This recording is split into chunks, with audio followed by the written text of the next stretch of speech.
I'll do. Apologies, guys. I've got no mic today. I've left it at home. Been a tough week, not much content. I'm doing a vlog tonight about Wakefield lass, Wendy Speake. Wendy Speake was brutally murdered and raped in 1994 by a sick pervert. I'll tell you the reason I'm talking about her shortly. Like I say, been a week from hell. When your loved ones are suffering, you suffer, but that's not about me, it's about my close family. So I haven't been out, not been in a good headspace. Mrs. just kicked me out and told me to go and do a vlog. You can see the boy there in the background, Stephen. I will finish with him.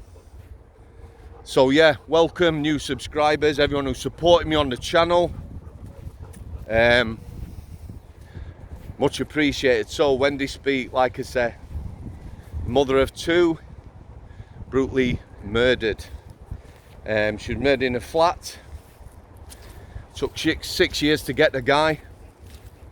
They got him in, well, he was sentenced in 2000.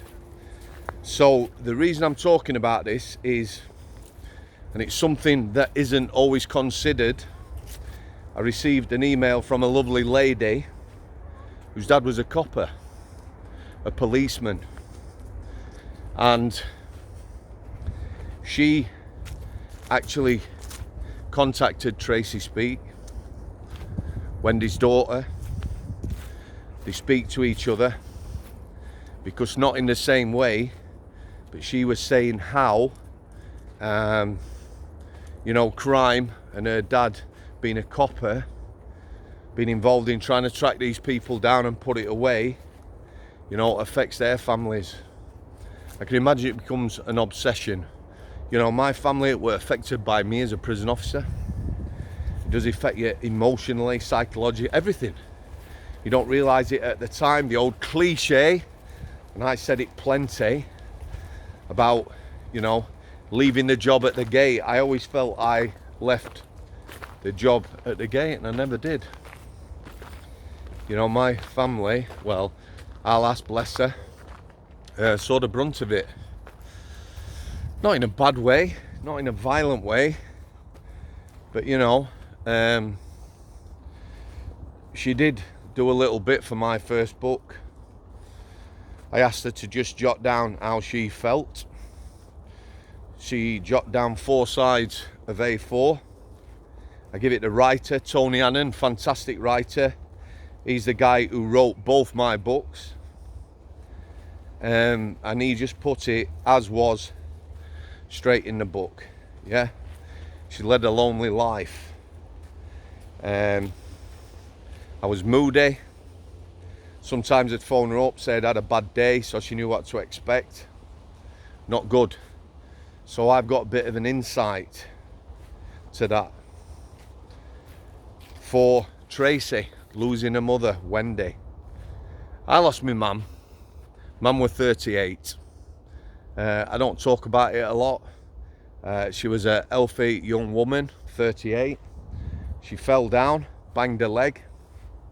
She was on settee a couple of days. Doctor weren't happy, wanted her in hospital. 2 weeks later, she died. No warning, no nothing, no illness, no cancer, nothing like that. Just gone like that. So I know what it's like to lose, the closest woman to you in your life, your mum. So Tracy, her mum, were murdered. Can't imagine what was that like. The pervert, sadistic element, being raped. It was in the press at the time. The lass whose dad was a copper, how it affected their family. Become obsessed with catching these people and putting them away. They're people who do an honest, decent job and care. So the daughter.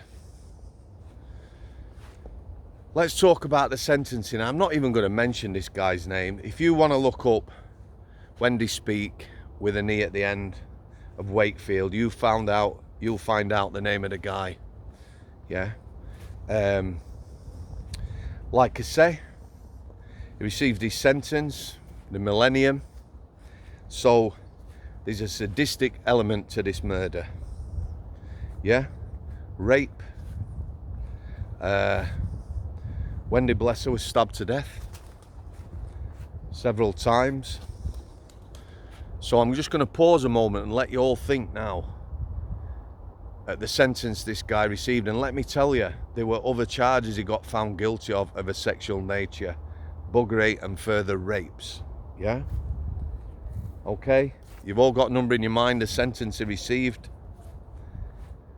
Is it 18 years? Is that what you're thinking? Because that's what it was. So a sadistic serial rapist who murders a mum, yeah, 18 years. So then that comes back to Tracy, the daughter, because not as soon lost a mum now, in her lifetime, this guy, in fact in 18 years, he's going to be eligible for parole. Me, a crime of this nature should be starting at 30 years. Whole of life should be used more than it is. 18 years is nothing. The other charges, further rape charges, yeah, they ran or were to run concurrent, which means they run along the side the sentence. So he's 18 years for me. If he got convicted of another rape, give him 8 for that and stick it on top. That's what they do in America. I'm not saying if you get a burglar who's going to get 2 years and you get him for 30 burglaries, you give him 60 years. But I'm saying the most serious crimes, you know, the sentences should be fitting, and 18 years is nothing. So he was eligible for parole in 2018. This is why I'm talking about Tracy. She's been on documentaries, speaking out about this. She's been in news. Where's your ball, Stephen? Where's your ball? Come on. Where is it? Go and find it. Yeah? Speaking out about it, because she has campaigned to get this guy, I'm just watching him, get this guy knocked back on parole and keep him inside. Yeah? Twice, I believe. I think he's up again this year.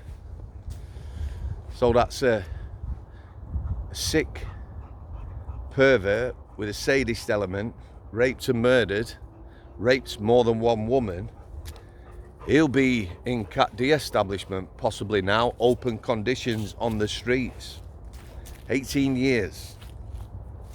Yeah, so Tracy also speaks about going to the parole board with an impact statement, yeah? I mean, the impact of a murder like this, I would think was obvious to anyone. However, part of the proceedings, you write an impact statement, how it affected your family, and you have to attend the parole hearing. So she has attended a parole hearing. She says she felt like an outcast. She felt everyone was against her. There was no empathy or understanding. This is a daughter of someone who's been raped and murdered on a parole hearing. Sentencing is fucked up. Yeah? For me, 30 years for this guy and not a day less. Everyone's have different opinions. You know, we hear all the do-gooders saying keeping people in prison long term does no good. That's right, it fucking doesn't. But we're not talking about these perverted rapist serial killers here. There's lots of people we shouldn't be sending to prison. Who we send, we could be doing more with them. Yeah? But we're not. As a society, I think this country in particular has just decided to build more spaces that they can't staff. Or if they do manage to staff them, it's going to be with young girls. I've got nothing against female officers either. I have said many times, probably half of my top 10 best officers I ever worked with were lasses. But young lasses, and more of them than lads, in a male jail doesn't work.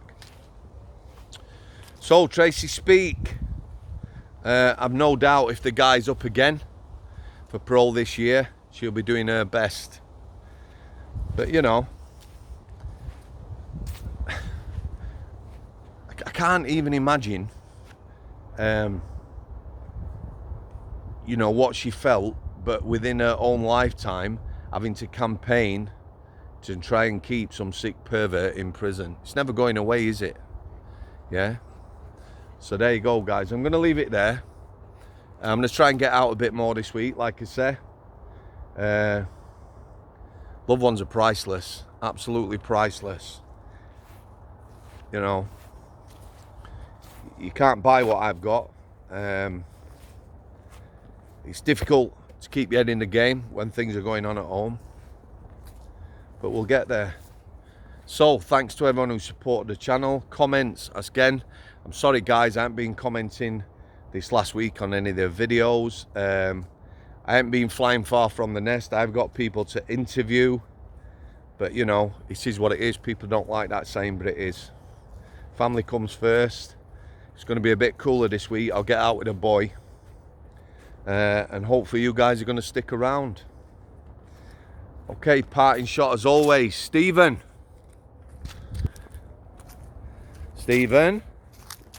come and see your fans.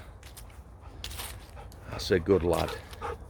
I know, that's a good lad. Thanks for coming, guys. I'll see you.